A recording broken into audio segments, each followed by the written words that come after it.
میں آپ کے سامنے جو سائنسی بنیاد پر یہ صورتحال جو ہم ایکسپیرینس کر رہے ہیں اس پہ کچھ بات کروں گا کہ یہ صورتحال کیسے بلڈ اپ ہوئی ہے. یعنی جس نوعیت کی فلڈنگ اور اننڈیشن اس وقت ہم دیکھ رہے ہیں، سیلابی کیفیت ہم دیکھ رہے ہیں، یہ بالکل غیر معمولی ہے اور ماضی میں اس قسم کی صورتحال پہلے نہیں ہوئی. اور جیسے موسمیاتی امور کے ماہرین ہمیں بتاتے ہیں کہ یہ صورتحال آئندہ بھی ہوتی رہے گی. اس کے یہ آخری بارشوں کا سلسلہ یا آخری فلڈنگ کی کیفیت نہیں ہے، یہ کیفیت بار بار ہوگی کیونکہ اس کے جو محرکات ہیں وہ مقامی نہیں ہیں، وہ بین الاقوامی سطح کے ہیں، گلوبل ایشو ہے. ایک طویل عرصے سے یہ بات جو کلائمیٹ کے ماہرین ہیں، موسمیاتی امور کے ماہرین ہیں، وہ ہمارے سامنے پیش کرتے رہے ہیں کہ موسم بدل رہا ہے اور موسم بدلنے کے اس نتیجے میں کچھ علاقے ہیں، کچھ ریجنز ہیں جو بہت زیادہ متاثر ہوں گے بنسبت دوسرے علاقوں میں. اور پاکستان ایک طویل عرصے سے سرخ ریڈار پہ موجود تھا جس میں یہ تنبیہ کی جاتی رہی تھی کہ موسمیاتی تغیرات جو ہیں پاکستان ان چند ممالک میں سے ہے جو پہلی ایسٹیمیٹ کے مطابق 7واں سب سے زیادہ متاثر ملک تھا، اور چند مہینوں کے دوران اس کی جو ریٹنگ ہے وہ مزید آگے چلی گئی اور ہم 5ویں سب سے زیادہ متاثر ملک بن گئے ہیں. اور اس میں ظاہر ہے کہ اس میں کوئی دو رائے نہیں ہو سکتی کہ جو موجودہ صورتحال خاص طور پہ پاکستان کے جنوبی صوبوں میں ہے، سندھ اور بلوچستان میں، اور پاکستان کے دوسرے صوبوں میں جس میں کے پی اور پنجاب کا صوبہ شامل ہے، خاص طور پہ جنوبی پنجاب، انہوں نے بھی یہ ایکسپیرینسز بہت شدت کے ساتھ کیے. اب سب سے بڑا سوال یہ ہے کہ اس میں 3 بنیادی چیزیں ہیں جو ضرورت سے زیادہ انٹینس ہو گئی ہیں، جن کی جو شدت ہے اس میں اضافہ ہو گیا ہے. پہلی چیز تو یہ کہ جو بارشوں کا اوورال ڈیوریشن ہے اس میں بڑا اضافہ ہوا ہے، اور جو موسمیاتی ماہرین ہمیں بتا رہے ہیں کہ اس میں مزید اضافہ ہوگا، جس کو ہم عام طور پہ مانسون کا سیزن کہتے تھے. وہ عام طور سے 9 یا 10 ہفتوں پہ مشتمل ہوتا تھا. آپ دیکھ رہے ہیں کہ پہلے ایک پری مانسون کا اسپیل آیا، پھر اس کے بعد ابھی تک اس بات کی گنجائش ہے کہ ستمبر کے وسط میں یا ایون اس کے بعد بھی بارشیں ہوں گی. دوسری چیز جو تھی وہ ان بارشوں کی شدت تھی. یعنی اس دفعہ مختلف قسم کے جو ہمارا بیس لائن میٹیورولوجیکل ڈیٹا یا موسمیاتی ڈیٹا ہے، خاص طور پہ جو بارشوں کے حوالے سے ہے، اس کے کئی ریکارڈ ٹوٹ گئے ہیں. بیس لائن جو انفارمیشن ہے ہمیں بتاتی ہے کہ کئی گنا زیادہ بارش ہوئی ہے، اور ظاہر ہے کہ اس کے لیے ہمارے پاس جو انتظامات تھے وہ مؤثر طور پہ نہیں تھے. اب بات یہ ہے کہ بارش ہونے سے تو انسانی جان کو کوئی نقصان نہیں پہنچتا. بارش ہوتی ہے تو پانی جو ہے وہ اپنے راستوں سے، جو اس کے مقرر کردہ راستے ہیں، اس سے گزر کے جو واٹر باڈیز ہیں جس میں دریا شامل ہیں، جس میں آخر میں سمندر آ جاتا ہے، کچھ کیسز میں جہاں ہمارے پاس جو لیکس ہیں، جھیلیں ہیں، وہاں تک یہ پانی پہنچ جاتا ہے. لیکن اصل بات یہ ہے جو نقصان کا باعث ہوتی ہے وہ یہ کہ جو انسانی آبادی ہے، جس کو ہیومن سیٹلمنٹس ہم کہتے ہیں اپنی اصطلاح میں، وہ ہیومن سیٹلمنٹس کسی ایسی غیر موضوع جگہ پر ہوتے ہیں جس کی وجہ سے وہ بارش کی شدت اور دوسرے موسمیاتی فیکٹرز کی شدت کا شکار ہو جاتے ہیں. تو اصل چیز غور طلب یہ ہے کہ یہ جو ہیومن سیٹلمنٹس ہیں جو ظاہر پورے طول و عرض میں اس ملک کے اور دیگر خطوں کے پھیلے ہوئے ہیں، ان کو کس طرح سے ہم اس قابل بنا سکیں کہ جب یہ موسمیاتی اثرات مرتب ہوں، اس کی شدت ہم ایکسپیرینس کریں تو یہ کم سے کم نقصان پہنچائیں اور انسانی آبادی اس سے کم متاثر ہو. پہلی چیز تو یہ ہے کہ ہمیشہ ہر علاقے میں، ہر خطے میں بارش کے پانی کے نکاس کا ایک قدرتی نظام ہے، اور ہمارا ملک خصوصاً اگر آپ دیکھیں تو اس میں نارتھ ٹو ساؤتھ ڈرینیج کا ایک قدرتی نظام موجود ہے. ہمیشہ جو پانی ہے وہ شمال کی طرف سے جنوب کی طرف ٹریول کرتا ہے، اور اس کے جو راستے ہیں ہماری ٹوپوگرافی میں اگر آپ ہماری جغرافیائی نقشے کو غور سے دیکھیں تو وہ بھی متعین ہیں. ایسے راستے ہیں کہ جو عام دنوں کے اندر خشک رہتے ہیں، لیکن جب برسات ہوتی ہے تو وہاں سے پانی کا نکاس ہو جاتا ہے. اچھا، یہ بھی کوئی راکٹ سائنس نہیں ہے، مدتوں سے یہ بات لوگوں کو پتہ ہے، مقامی کمیونٹیز اس سے واقف ہیں، اور عام طور پہ وہ مقامی کمیونٹیز جو تھیں وہ اس کی کوشش کرتی تھیں کہ کسی نہ کسی طرح سے وہ اپنے آپ کو ان راستوں سے باخبر رکھیں اور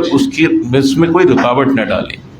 ایون دریا جو اپنے راستے بدلتے ہیں، آپ نے غور کیا ہوگا کہ دریا کا جب پارٹ وسیع ہوتا ہے تو اس میں ایک فائنل ویٹ ایج آتی ہے، ہماری پلاننگ کی لینگویج میں اس کو فائنل ویٹ ایج کہتے ہیں، کہ جو دریا اپنی انتہائی حد تک جا سکتا ہے. آپ سب نے وہ خوفناک ویڈیوز دیکھی ہوں گی جو سوات سے ہمیں ملی تھیں، جس کے اندر بہت سے جو بہت ہی غیر معمولی ریزورٹس اور ہوٹلز تھے، وہ ایک کھلونے کی طرح سے منتشر ہو گئے، مسمار ہو گئے، اور لوگوں نے اس پہ یہ حیرانگی کا اظہار کیا کہ ایسا کیسے ہوا. اصل میں وہ دریا کے اندر بنے ہوئے تھے. میرا ایک ساتھی کلاس فیلو جو آرکیٹیکٹ ہے، جو سوات میں ہی رہتا ہے اور سوات میں کام کرتا ہے، پچھلے 25 سال سے وہ لوگوں کو اس بارے میں خبردار کر رہا تھا کہ یہاں پر کنسٹرکشن نہ کرو، یہ دریا ہے. اور لوگ اس کی بات کو مذاق میں اڑا دیتے تھے کہ یہاں تو بہت دنوں سے کوئی پانی نہیں آیا، بارش نہیں. اس نے کہا جب بھی بارش ہوگی یا جب بھی دریا اپنی اصل شکل میں آئے گا تو یہ اسی نوعیت کی تباہی مچائے گا، اور یہ جو کچھ آپ نے بنایا ہے دریا کے آگے کوئی حقیقت نہیں رکھتا، اور یہ اس کو بہا کے لے جائے گا. اور آپ نے دیکھا کہ یہ بات صحیح ثابت ہوئی. تو ہمارے پاس پچھلے دنوں، پچھلے کئی دہائیوں سے خاص طور پہ جو ڈیولپمنٹ انٹرونشنز ہوئی ہیں، اس میں جو قدرتی راستے ہیں، ہماری ٹوپوگرافی ہے، ہماری جغرافیائی حقیقتیں ہیں، اس کا ہم نے خیال نہیں رکھا. اور جگہ جگہ پر ایسی ڈیولپمنٹس کی ہیں جس میں انفراسٹرکچر کا ڈیولپمنٹ بھی شامل ہے، جس میں سڑکیں شامل ہیں، جس میں بند شامل ہیں، جس میں پانی کی مختلف ریزروائرز شامل ہیں، جس میں رہائشی علاقے شامل ہیں، کمرشل اسٹیبلشمنٹ شامل ہیں، صنعتوں کی زون شامل ہیں. یہ سب کے سب جو ہیں یہ ان راستوں کے یا تو بالکل ساتھ تعمیر کیے گئے، یا کئی جگہوں پر انہوں نے ان راستوں کو بلاک کیا ہے. اور یہ کثرت سے آپ دیکھیں گے کہ ہمیں اس کی شواہد مل رہے ہیں اب، جب کہ موسمیاتی صورتحال واضح ہو رہی ہے. دوسری ایک چیز یہ ہوئی ہے کہ جو ہمارے پاس ڈیولپمنٹ ہوئی ہے پچھلے کئی دہائیوں سے، وہ ڈیولپمنٹ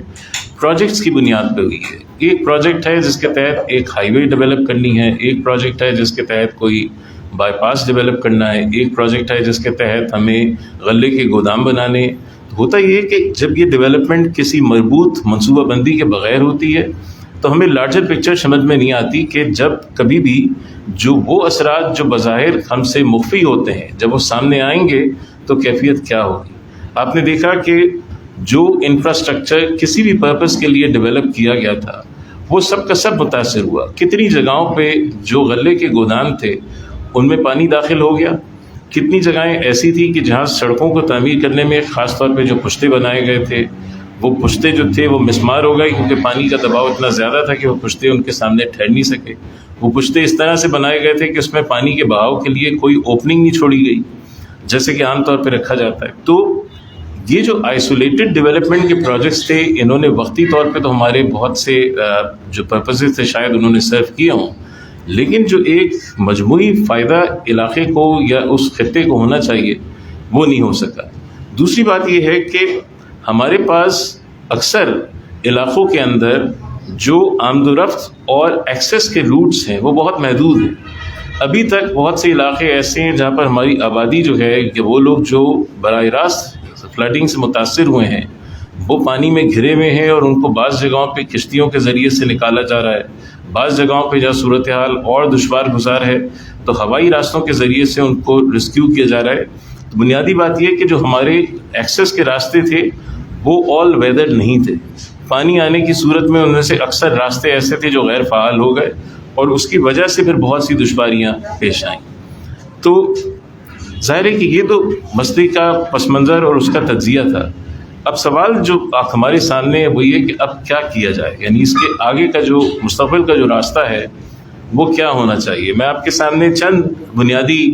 جو اصول ہیں اس نوعیت کی صورتحال میں وہ آپ کے سامنے رکھتا ہوں. کسی بھی ڈیزاسٹر کی سچویشن میں، قدرتی آفت کی سچویشن میں 4 سٹیجز ہوتے ہیں. پہلا سٹیج ریسکیو کا ہوتا ہے، انسانی جان کو بچانا، اس سے متعلق جو اثاثے ہیں ان کو بچانا، مال مویشی اگر بچائے جا سکتے ہیں ان کو بچانا. یہ ریسکیو کا ایفرٹ ہے. اس میں بتدریج سب سے پہلے آپ انسانی جان کو بچاتے ہیں، پھر اس کے بعد جو دوسرے ایسٹس ان سے متعلق ہوتے ہیں ان کو بتاتے ہیں تاکہ نقصان کو کم سے کم کیا جا سکے. دوسرا سٹیپ یہ ہوتا ہے کہ جب یہ ایفرٹ کسی حد تک مکمل ہو جاتی ہے تو وہ آبادی جو براہ راست اس کیفیت سے متاثر ہوتی ہے اس کو آپ ریلیف فراہم کریں. اس کی مختلف شکلیں آپ نے دیکھی. کہیں پر لوگ وہاں پہ خوراک لوگوں کو پہنچا رہے ہیں, کہیں لوگوں کو کپڑے پہنچائے جا رہے ہیں, ادویات پہنچائی جا رہی ہیں, ان کو طبی سہولتیں فراہم کی جا رہی ہیں, کسی ایسے محفوظ مقام پہ ان کو اکاموڈیٹ کیا جا رہا ہے جن مقامات پر اس آفت کی ایکسیس نہ ہو. تو یہ ریلیف کا فیز ہوتا ہے. یہ بھی عام طور پہ شارٹ لیوڈ ہوتا ہے, کیونکہ آپ جس آبادی کو ریسکیو کر کے کسی محفوظ مقام پہ پہنچاتے ہیں وہاں کچھ عرصے تک ہی ان کی اس طرح سے دیکھ بھال کر سکتے ہیں. اس آبادی کی بھی اپنی خواہش یہ ہوتی ہے کہ وہ باقاعدہ اپنی نارمل لائف کی طرف واپس آئے, اور جو ارباب اقتدار ہوتے ہیں ان کی بھی یہ خواہش ہوتی ہے کہ کسی نہ کسی طرح سے جو اگلا سٹیج ہے اس آبادی کو واپس اپنی سرگرمیوں میں انگیج کرنے کا, وہ دوبارہ سے آئے. تیسرا فیز ہوتا ہے ریہیبلیٹیشن کا. ریہیبلیٹیشن کا جو فیز ہے وہ اس لیے امپورٹنٹ ہے, آپ واپس جا کے ان تمام لوکیشنز کا معائنہ کرتے ہیں, اس کا جائزہ لیتے ہیں, کون سی لوکیشنز ہیں جو فوراً قابل استعمال ہو سکتی ہیں, کون سی لوکیشنز یا کون سے خطے ایسے ہیں جہاں پر کسی انٹرونشن کی ضرورت ہے, ان کو قابل استعمال بنانے کے لیے کسی انگیجمنٹ کی ضرورت ہے, کسی انٹرونشن کی ضرورت ہے. جیسے بھی تاجدر صاحب فرما رہے تھے کہ ہمارے پاس جو زرعی علاقے ہیں اس میں اگلی فصل کے لیے دشواریاں ہیں کیونکہ پانی جو ہے ابھی وہاں سے اس کا نکاس ہوا نہیں ہے, اور اس کی وجہ سے ظاہر ہے کہ دشواریاں مزید بڑھیں گی. لوگوں میں مایوسی کا اضافہ ہوگا کہ جب وہ دیکھیں گے کہ ان کی لائیولیہڈ جو ہے وہ واپس نہیں آ رہی. لیکن ریہیبلیٹیشن جو ہے وہ صرف انہی جگہوں پہ پاسبل ہو سکتی ہے جہاں پر اس سے متعلق جو کنڈیشنز ہیں وہ ایگزسٹ کرتی ہیں. جہاں کنڈیشنز ایسی نہیں ہے کہ لوگ واپس جا سکیں وہاں آپ لوگوں کو زبردستی واپس نہیں بھیج سکتے. چوتھا فیز جو ہے وہ ہے ری ڈیولپمنٹ کا. ری ڈیولپمنٹ وہ فیز ہے جو اکثر اس سے پہلے آنے والی آفات میں دیکھا گیا ہے کہ اس میں ہم سب سے زیادہ جلد بازی کا مظاہرہ کرتے ہیں. حالانکہ یہ وہ فیز ہوتا ہے کہ جس میں سب سے زیادہ ڈیپ تھنکنگ کی, بہت تفصیل کے ساتھ تمام امور کا جائزہ لینے کی ضرورت ہے, اور اس کو منصوبہ بندی کے بغیر کرنا انتہائی نامناسب ہوتا ہے. اکتوبر 2005 کا زلزلہ ہم سب کی نظروں میں ہوگا, کم سے کم وہ لوگ جنہوں نے اس کے بارے میں دیکھا یا وہاں کام کرنے کا اتفاق ہوا. آپ سب نے دیکھا کہ زلزلہ ایک اور قسم کی آفت ہوتی ہے. اس میں بہت سارے ایسے علاقے تھے جو بالکل ناقابل استعمال رہ گئے, جہاں پر سیٹلمنٹ کی کیفیت جو تھی وہ پاسبل ہی نہیں تھی. اس میں کچھ ایسے بڑے سیٹلمنٹ جیسے مظفر آباد تھا, مانسیرا تھا, ان کو ری ڈیولپ کرنے کی کوشش کی. بالا کوٹ تھا. اکثر جگہوں پہ دیکھا یہ گیا کہ چونکہ وہاں پر کوئی مربوط منصوبہ بندی نہیں ہوئی, لہٰذا جو ری ڈیولپمنٹ کی پروسیس تھی اس میں بھی وہی نقائص رہ گئے جو اس سے پہلے تباہ شدہ سیٹلمنٹ میں تھے. تو یہ غلطی ہم بار بار ریپیٹ کرتے ہیں, جبکہ جو اس میں صحیح طرز عمل ہونا چاہیے وہ یہ ہے کہ آپ نئے سرے سے زمینی حقائق کا جائزہ لیں اور یہ دیکھیں کہ کس طرح سے ان خطوں میں ہم سیٹلمنٹس کو دوبارہ سے آباد کر سکتے ہیں جہاں پر نقصان کا کم سے کم اندیشہ ہو, اور اس کے ساتھ ساتھ جو سے کنیکٹڈ انفراسٹرکچر جو تباہ ہوا ہے اس کو دوبارہ سے تعمیر کرنے کے وقت یہ دیکھیں کہ جن وجوہات کی وجہ سے وہ تباہی آئی تھی ان وجوہات کو ہم صحیح طور پہ اپنے نئے پلان اور ڈیزائن کے اندر انکارپوریٹ کریں. اکثر جگہوں پہ بہت سے مفادات بھی ایک طرح سے اثر انداز ہوتے ہیں. جیسے آپ ہمارے دوستوں کی بات سن رہے تھے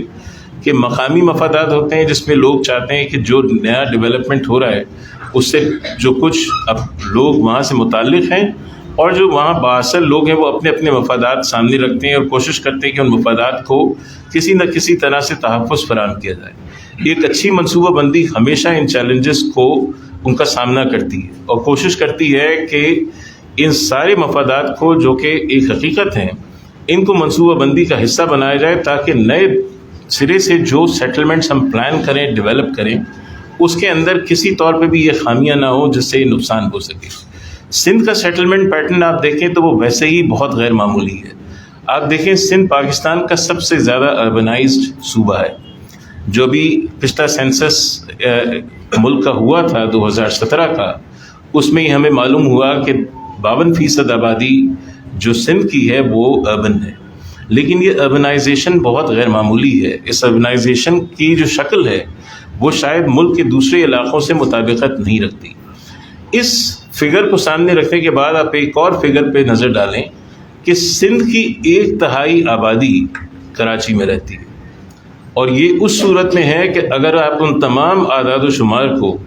جو سینسس نے ہمیں دیے ہیں اس کو صحیح مان لیں۔ اس پہ بہت سے جو ڈیموگرافرز ہیں، پاپولیشن افیئرس کے ماہرین، ان کے تحفظات ہیں، اور انہوں نے وہ تحفظات سائنسی ریسرچ کے ذریعے سے عوام کے سامنے بھی رکھے ہیں، پالیسی میکرز کے سامنے بھی رکھے ہیں، اور یہ بات کسی حد تک درست معلوم ہوتی ہے کہ ان اعداد و شمار کو از سر نو دیکھنے کی ضرورت ہے۔ لیکن بالفرض اگر ہم ان کو صحیح مان بھی لیں تو آپ سوچئے کہ ایک علاقہ، ایک ڈویژن جو ہے وہ پورے صوبے کی 1/3 آبادی اکوموڈیٹ کرتا ہے، اور اس آبادی میں مختلف وجوہات کی وجہ سے اضافہ ہوتا رہتا ہے۔ آپ سب کے علم میں ہوگا کہ سیلابوں کے نتیجے میں، بارشوں کے نتیجے میں خاصی بڑی آبادی پورے ملک سے یہاں آ چکی ہے، اور یہ سلسلہ جاری ہے۔ کلائمیٹ انڈیوسڈ مائگریشن ایک سائنٹیفک ٹرم ہے، اور اس میں ہم یہ دیکھتے ہیں کہ موسمیاتی تبدیلیوں کی وجہ سے جو آبادی اپنی پلیس آف اوریجن، جہاں سے وہ بلانگ کرتی ہے، جہاں رہتی ہے، اگر وہ اپنی زندگی، اپنی رہائش وہاں قائم نہیں رکھ سکتی تو پھر وہ کسی دوسرے علاقے کا رخ کرتی ہے، اور دوسرے علاقے کی جو چوائس ہوتی ہے وہ ہمیشہ اپنے علاقے سے بہتر علاقے کی چوائس ہوتی ہے۔ تو اس کا نتیجہ کیا ہوتا ہے کہ کسی ایک علاقے کے اوپر جو آبادی کا دباؤ ہے وہ بڑھتا چلا جاتا ہے۔ تو اس کیفیت میں بھی آپ دیکھیں گے کہ خالی سندھ کے نہیں، دوسرے علاقوں کے بھی بہت سے ایسے افراد ہیں جو کراچی میں آ کے سکونت اختیار کریں گے۔ عام طور پہ مفروضہ یہ ہوتا ہے کہ یہ سکونت جو ہے یہ عارضی ہوگی، لیکن کم سے کم 2005 کے زلزلے کے حوالے سے، سوات میں ملٹری آپریشن کے حوالے سے، 2010 کے فلڈز کے حوالے سے، عبران کے 2013 کے زلزلے کے حوالے سے، میں اپنی تحقیق اور اپنے ساتھیوں کے کام کے حوالے سے یہ بالکل یقین کے ساتھ کہہ سکتا ہوں کہ کافی تعداد میں لوگ جو یہاں بس جاتے ہیں وہ پھر یہیں سکونت اختیار کر لیتے ہیں، اور ظاہر ہے کہ شہر کی آبادی اور اس کے انفراسٹرکچر پر ایک اور قسم کا لوڈ بڑھ جاتا ہے۔ یہ کوئی بری بات نہیں ہے اگر شہر کے پاس اپنے انفراسٹرکچر کو ریوائیو کرنے کی، اس کو دوبارہ سر نو بہتر بنانے کی گنجائش اور صلاحیت ہو، لیکن یہ بات بھی ایک بہت زیادہ غیر معمولی ہے کہ اتنا بڑا صوبہ جس کے اندر پیداوار کے، روزگار کے، معیشت کو اور آگے بڑھانے کے اتنے مواقع ہوں، اس کے اندر ہمارا جو سیٹلمنٹ پیٹرن ہے وہ اتنا ان ایون ہو کہ ایک علاقہ میں آبادی بہت زیادہ ہے، باقی جو شہر ہیں وہاں نہ صرف آبادی کم ہے بلکہ وہاں پر جو عام طور پہ زندگی گزارنے کی بنیادی سہولتیں ہیں وہ بھی کم ہیں، اور ان کی جو اوور آل کوالٹی ہے اس میں بتدریج کمی آتی جا رہی ہے، وہ چیلنج ہوتی جا رہی ہیں۔ تو مختصراً میں آخری بات یہ کہوں گا کہ یہ جو پہلے 2 فیزز جس کا میں نے آپ کے سامنے تذکرہ کیا، ریسکیو اور ریلیف، یہ تو ابھی تک جاری ہیں کیونکہ بہت سے لوگ ابھی بھی ان آفتوں میں گرے ہوئے ہیں، لیکن دوسرے جو 2 فیزز ہیں جس میں ریہیبلیٹیشن کا مرحلہ ہے، اور اس کے بعد سب سے اہم معاملہ جس کو ہم لانگ ٹرم پلاننگ یا ری ڈیولپمنٹ کہتے ہیں، وہ اس کے بعد آنے والا ہے، اور یہ بہت زیادہ ریسورس انٹینسو ایکسرسائز ہوتی ہے، اس میں بہت سے وسائل درکار ہوتے ہیں۔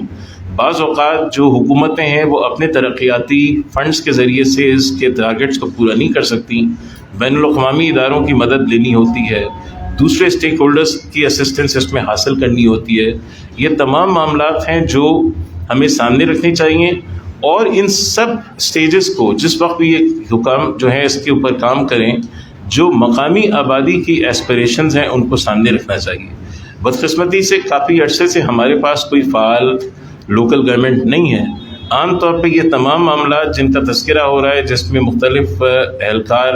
مختلف حکومتی نمائندے علاقوں کا دورہ کر رہے ہیں، یہ میونسپل کونسلرز کے لیول کے کام ہیں۔ اپنی آبادی کو باخبر رکھنا، ان کو ترقیاتی عمل سے انگیج رکھنا، خطرات کے بارے میں آگاہ کرنا، یہ سب جو نچلی سطح ہے حکومت کی، یہ ان کے کام ہے۔ جتنا جلدی ہم یہ بات سمجھ جائیں گے شاید ہمارے لیے اتنا ہی بہتر ہوگا، اور یہ پورے ملک کا المیہ ہے کہ ہمارے پاس جو اپر 2 ٹیئرز ہیں گورنمنٹ کے وہ تو آپ کو نظر آتے ہیں، لیکن جو لوئسٹ ٹیئر ہے جس کا عوام سے سب سے گہرا تعلق ہوتا ہے، جو ان کے ڈے ٹو ڈے افیئرس کے ساتھ کنیکٹڈ ہوتے ہیں، وہ آپ کو کہیں نظر نہیں آتے۔ اور یہی ایک بڑی صورتحال ہوتی ہے کہ لوگ شکایت کرتے ہیں کہ ان کو حکومت نظر نہیں آ رہی۔ حکومت کیسے نظر آئے گی جب کہ ان کی تعداد تھوڑی ہے اور ان کے جو اہلکار ہیں وہ ہر جگہ پہنچ نہیں سکتے۔ جو انگیجمنٹ، جو اپنی بات آگے پہنچانے کا ذریعہ ہے، میرا خیال ہے کہ جو ہماری لوکل گورنمنٹ کا ٹیئر ہے، جو ہمارا آئین بھی جس کی ایک بہت واضح ریفرنس دیتا ہے، ہمارا جو آئین کا آرٹیکل 140A ہے، وہ براہ راست بتاتا ہے کہ ہر صوبے میں ایک معقول اور فعال لوکل گورنمنٹ ہونی چاہیے۔ امید ہے کہ یہ آفت جو ہے، جہاں اس نے بہت سے نقصانات ہماری آبادی کو، ہمارے بھائیوں کو، ہمارے ساتھیوں کو پہنچائے ہیں، وہ ہمارے لیے آنکھیں کھولنے کا باعث ہوگی، اور ہم اس آفت سے سبق لے کے جو اگلا اسٹیپ ہے وہ زیادہ عقل مندی کے ساتھ دیں گے۔ آپ تمام دوستوں کی توجہ کا بہت شکریہ۔